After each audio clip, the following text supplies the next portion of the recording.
Things that drive political violence in the U.S. include systemic inequality, racial tensions, economic disparities, deeply entrenched ideological beliefs. All of these things came over on the boats along with the people from Europe. Some would argue, and I would agree, that the political violence has never stopped. Political violence aimed at political figures, though, seems to ebb and grow. Rather than spend a lot of time looking back at what happened then, let's look at what happened now. Let's look at what's ushered in this new wave of political violence in this country. For the most part, presidents usually try not to alienate the people that didn't vote for them any further by speaking poorly about them. We've all heard a president say, I'm going to look out for all the people of this country, even the ones that didn't vote for me, but not this president. Everything from ridiculing a person with disabilities to saying that trans people are inherently violent is all meant to separate us. When he wasn't reelected, a riot broke out, first on the steps of our government, and then they broke into the floor and halls. Most of us were shook by the violence that we were watching on television. Most of us appalled when the chanting began to execute the vice president.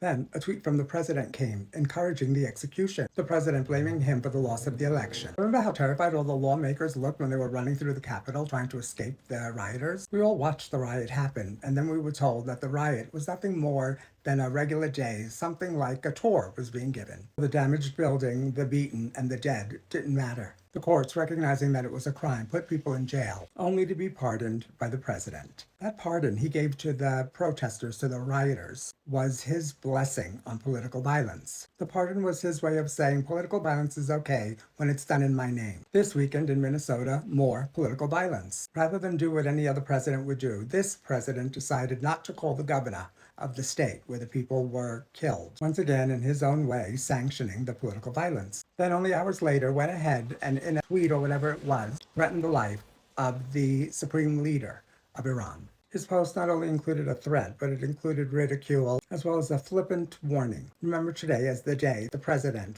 full-throatedly supported political violence. The peace president may have inadvertently started World War III and possibly the Second Civil War. This president must be removed and his administration ended before it's too late. When I say too late, I mean a lot of things. Too late for a whole lot of things, but you know what it'll be too late for? For your little baby to ever learn to walk.